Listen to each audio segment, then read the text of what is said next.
क्या कभी खुदा के पैगंबर चोरी कर सकते हैं? हजरत यूसुफ अलैहिस्सलाम पर चोरी का इल्जाम क्यों लगा और उन्हें किस जुर्म में 4 साल की सजा मिली? आज की दास्तान सुनकर आप हैरान रह जाएंगे। हजरत याकूब अलैहिस्सलाम को यूसुफ की जुदाई खलने लगी तो उन्होंने अपनी बहन फायका से कहा, बहन अब यूसुफ को मेरे पास रहने दो, मैं उसकी दूरी मजीद बर्दाश्त नहीं कर सकता। फायका ये सुनकर परेशान हो गई। वो यूसुफ से इस कदर मोहब्बत करती थी कि उन्हें एक लम्हे के लिए भी खुद से जुदा नहीं देखना चाहती थी। यूसुफ को अपने पास रोकने के लिए उन्होंने एक ऐसी तदबीर की जो उनकी इश्क को बयां करती थी। उन्होंने हजरत इसहाक की निशानी वो मुकद्दस कमरबंद यूसुफ को पहनाया और कहा कि इसे छुपा कर रखना। फिर उन्हें याकूब अलैहिस्सलाम के घर भेज दिया। अगली सुबह फायका लोगों को लेकर हजरत याकूब के पास पहुंची और कहा कि बाबा इसहाक का कमरबंद चोरी हो गया है। जब तलाशी ली गई तो यूसुफ के पास से मिला। यूसुफ के भाई उन पर हंसने लगे, लेकिन वो बेखबर थे कि ये सब एक प्लान था। कनान का उस वक्त ये रिवाज था कि जो भी चोरी करते पकड़ा जाता उसे उस शख्स के घर 4 साल तक गुलामी करनी पड़ती थी जिसकी चीज चोरी हुई हो। इस तरह फायका अपने मकसद में कामयाब हो गई और उन्हें यूसुफ मजीद 4 साल के लिए मिल गए। हजरत याकूब अलैहिस्सलाम अंदर ही अंदर खुश थे क्योंकि वो जानते थे कि अगर यूसुफ घर में रहते तो भाइयों का हसद और ज्यादा बढ़ जाता। लेकिन क्या ये 4 साल यूसुफ अलैहिस्सलाम को उनके भाइयों की नफरत से बचा पाएंगे? हजरत यूसुफ अलैहिस्सलाम की जिंदगी में ख्वाबों का एक बहुत बड़ा मकाम रहा है और इनकी शुरुआत इसी अजीब व गरीब ख्वाब से हुई थी। यूसुफ अलैहिस्सलाम अपनी फूफी फायका के पास रह रहे थे। वो 4 साल की गुलामी तो सिर्फ एक बहाना था। असल में ये फायका की बेपनाह मोहब्बत थी जो उन्हें जुदा नहीं होने देना चाहती थी। इसी दौरान एक रात यूसुफ अलैहिस्सलाम ने एक हैरत अंगेज ख्वाब देखा। मैंने ख्वाब देखा कि मैं और मेरे भाई सहरा में खेल रहे हैं। तेज हवाएं चल रही हैं।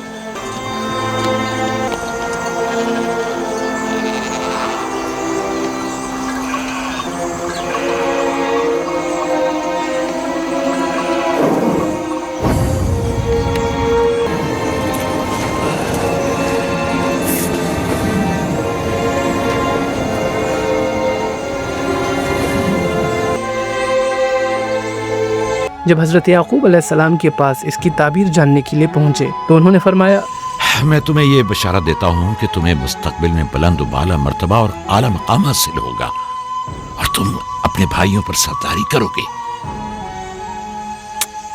लेकिन इस ख्वाब की ताबीर ने भाइयों की दिलों में लगे हसद के जख्म पर नमक का काम किया। उन्हें अब ये डर सताने लगा कि एक छोटा भाई उन पर हुकूमत करेगा। इसी डर ने उन्हें उस रास्ते पर डाल दिया जहाँ से जंग व फसाद की शुरुआत होनी थी। इब्लीस किसी इंसान पर तब तक हावी नहीं होता जब तक वो उसकी किरदार को खत्म न कर दे। हजरत यूसुफ अलैहिस्सलाम के भाइयों के दिलों में अब इब्लीस के कदमों के निशान साफ दिखने लगे थे। एक ऐसी नफरत जन्म ले रही थी जो हर रिश्ते को जला कर रख देने वाला था। अपनी माँ राहिल को खोने के बाद अब बारी थी उस ममता की जिसने यूसुफ को दोबारा हंसना सिखाया था। फायका फफी का वक्त कज़ा करीब आ गया। अपनी आखिरी सांसों में उन्होंने हजरत याकूब अलैहिस्सलाम को बुलाया और एक ऐसी वसीयत की जो उनकी फिक्र को बयां करती है। उन्होंने कहा, मुझे हसद और कीने के आसार नजर आ रहे हैं।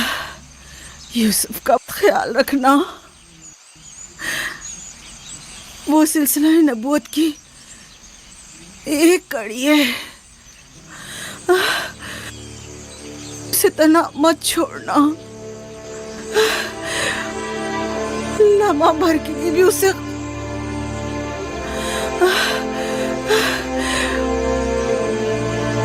अपने साथ सुलाना और अकेले कहीं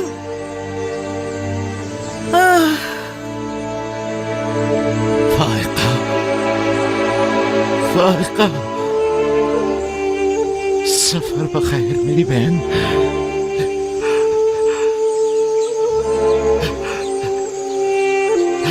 सफर बखैर। मेरा सलाम माँ और बाबा इसहाक को पहुंचाना। मेरा सलाम राहील को देना। मेरा सलाम हमारे दादा इब्राहिम को पहुंचाना। और यूसुफ एक बार फिर से इस दुनिया में तन्हा रह गए। मजबूरन यूसुफ अलैहिस्सलाम को वापस अपने वालिद के घर आना पड़ा, पर ये घर अब उनके लिए सुकून का ठिकाना नहीं था। यहाँ उनकी सौतेली माओं के ताना जनी थे और भाइयों की दुश्मनी। हर दिन उनके भाई उन्हें दुश्मन की नजर से देखते और इब्लीस उनके कानों में वसवसा डालता। शैतान अपने मकसद में कामयाब होता दिख रहा था। अब वक्त था उस आखिरी चाल का जो सदियों तक की जुदाई लिखने वाली थी। क्या होगा जब शैतान अपनी सबसे बड़ी चाल चलेगा? क्या यूसुफ अलैहिस्सलाम अपनों के ही बिछाए जाल में फंस जाएंगे? हजरत याकूब अलैहिस्सलाम को वो कौन सा ख्वाब आया जिसने उनकी नींदें उड़ा दी और इब्लीस ने इंसानी रूप में आकर भाइयों के दिल में नफरत का आखिरी कांटा कैसे चुभाया। एक रात हजरत याकूब अलैहिस्सलाम ने एक दहशतनाक ख्वाब देखा। उन्होंने देखा कि 10 भेड़िए एक नन्हे से बच्चे के पीछे दौड़ रहे हैं। वो बच्चा चीख कर बाबा बाबा पुकार रहा है, लेकिन याकूब अलैहिस्सलाम चाह कर भी उसका मदद नहीं कर पा रहा। वो भेड़ियों को रोकते हैं पर उन्हें सिर्फ खून की प्यास दिखती है। आखिरकार वो बच्चा एक गहरी खाई में गिर जाता है और हजरत याकूब अलैहिस्सलाम की आंख खुल जाती है। उन्होंने समझ लिया था कि खानदान याकूब पर एक बहुत बड़ा इम्तिहान आने वाला है। माओ ने ये बात बेटों को बताई तो उन्हें लगा कि बाप उन्हें भेड़िया समझता है, लेकिन याकूब अलैहिस्सलाम ने उन्हें भरोसा दिलाया कि जरूरी नहीं भेड़ी वही हो। भाइयों के शक को यकीन में बदलने के लिए खुद इब्लीस एक मुसाफिर की शक्ल में आया। उसने भाइयों से कहा, मैंने ख्वाब देखा है कि तुम 10 भाई एक बच्चे की गुलामी कर रहे हो। इतना कहकर वो गायब हो गया। अब भाइयों को यकीन हो गया कि अगर यूसुफ रहा तो उन्हें हमेशा झुक कर रहना पड़ेगा। इब्लीस उनके बीच शामिल होकर अब कत्ल के मंसूबे बनाने लगा। शैतान की आखिरी चाल चल दी गई थी। रात की तारीकी में जब सारा जहां सो रहा था, याकूब अलैहिस्सलाम ने देखा कि यूसुफ नींद में तड़प रहे हैं। पूछा तो यूसुफ अलैहिस्सलाम ने एक ऐसी बात कही जो तारीख बन गई।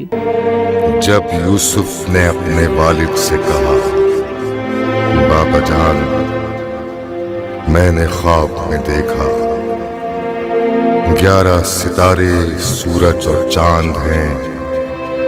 देखता क्या कि वो मुझे सजदा कर रहे हैं।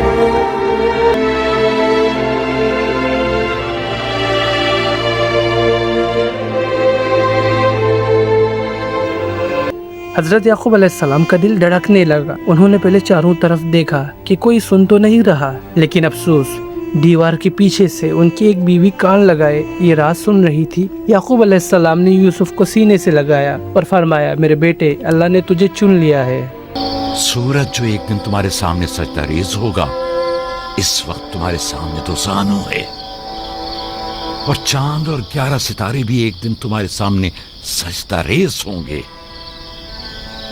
तुम एक दिन बुलंद मर्तबा पाओगे, मकाम मंजिलत के लिहाज से भी और मानवी दर्जात के लिहाज से भी। उस दिन तुम्हारा बाप, माँ और तुम्हारे सारे भाई तुम्हारे सामने सजदा करेंगे।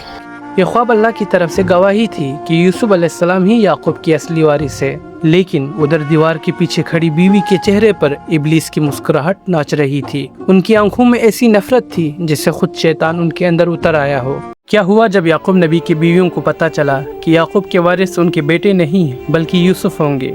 हजरत याकूब अलैहिस्सलाम ने यूसुफ को उनका मकाम तो अता कर दिया था और हिदायत दी थी कि वो अपना ख्वाब अपने भाइयों और सौतेले माओं से छुपा कर रखे, लेकिन तकदीर को कुछ और ही मंजूर था। एक सौतेली माँ ने छुप कर ये गुफ्तगू सुन ली और फिर हसद और जलन की एक ऐसी साजिश शुरू हुई जिसने पूरे घर का सुकून तबाह कर दिया। उस औरत ने ये बात बाकी बीवियों और बेटों के कानों तक इस तरह पहुंचाई जैसे सुलगती आग पर तेल डाल दिया जाए। भाइयों के दिलों में नफरत इस कदर घर कर गई कि उन्होंने छोटे मासूम यूसुफ को घेर लिया, उन पर हमला किया, उन्हें डराया धमकाया ताकि वो उस ख्वाब का राज उगल दे। लेकिन यूसुफ ने सब्र का दामन नहीं छोड़ा और भाइयों की ये कोशिश नाकाम रही। जब ये बात हजरत याकूब तक पहुंची तो एक बाप का दिल तड़प उठा। उन्होंने उस औरत को बुलाया और सख्त लफ्जों में डांटा, तुम मेरे ही बेटों के दरमियान नफरत की दीवार खड़ी कर रही हो। अगर आइंदा तुमने मेरे घर का सुकून ठेस पहुंचाई तो मैं तुम्हें खुद से अलग कर दूंगा। वो औरत रोने लगी, माफी मांगने लगी और वादा किया कि आइंदा ऐसी खता नहीं होगी। लेकिन अफसोस, जो तीर कमान से निकल चुका था उसे रोकना अब किसी के बस में नहीं था। औरत के आंसू तो रुक गए,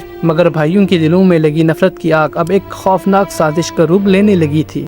हजरत यूसुफ के बड़े भाइयों के दिलों में हसद की आग इस कदर भड़क चुकी थी कि उन्होंने एक खौफनाक फैसला किया। उन्होंने तय किया कि वो यूसुफ को कत्ल कर देंगे। उन्हें लगता था कि यूसुफ को रास्ते से हटाकर वो अपने बाप हजरत याकूब अलैहिस्सलाम की पूरे तवज्जो और प्यार हासिल कर लेंगे और बाद में अल्लाह से तौबा करके गुनाहों की मग़फ़िरत मांग लेंगे। लेकिन तभी उनमें से एक भाई ने कहा, नहीं, हम यूसुफ को कत्ल नहीं करेंगे बल्कि उन्हें बाप से इतना दूर छोड़ाएंगे कि वो हमेशा के लिए उन्हें भूल जाए। उधर अंधेरे में खड़ा इब्लीस उनकी बातों पर हंस रहा था, क्योंकि उसे मालूम था कि याकूब के बेटे उसके बुने हुए जाल में पूरी तरह फंस चुके हैं।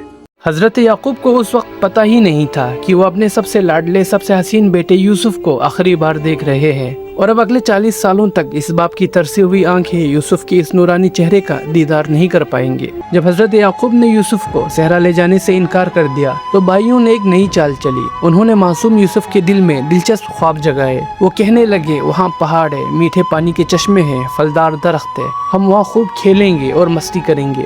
ان حسین باتوں کو سن کر معصوم یوسف کے دل مچل گیا اور وہ خود اپنے بابا سے صحرا جانے کی ضد کرنے لگے۔ آخرکار بیٹے کی ضد کے آگے باپ کا پیار ہار گیا۔ حضرت یعقوب نے اجازت دے دی اور بھائی اپنے اس پہلے مقصد میں کامیاب ہو گئے۔ حضرت یعقوب نے اپنے ہاتھوں سے یوسف کو تیار کیا۔ انہوں نے یوسف کو پاکیزہ اور مخصوص قمیص پہنائی جو جنت سے آئی تھی، جسے حضرت ابراہیم، حضرت اسحاق اور خود حضرت یعقوب نے پہنا تھا، اور آج باری ان کے لاڈلے یوسف کی تھی۔ اندر ہی اندر حضرت یعقوب کا دل کسی انجانے خوف سے کانپ رہا تھا۔ انہیں شاید احساس تھا کہ یہ آخری ملاقات ہے، لیکن حکم خدا اور تقدیر کے آگے سر جھکاتے ہوئے انہوں نے بھری دل سے یوسف کو وداع کیا۔ اگلے ایپیسوڈ میں اب دیکھیں گے کہ جو بھائی یوسف کو صحرا گھمانے کے لیے اس قدر بے چین تھے، دراصل ان کے دلوں میں دشمنی اور یوسف کے قتل کا خوفناک ارادہ چل رہا ہے۔ آگے کیا ہوگا دیکھتے ہیں نیکسٹ ایپیسوڈ میں۔ تب تک کے لیے چینل کو فالو اور سبسکرائب ضرور کیجیے۔ خدا حافظ۔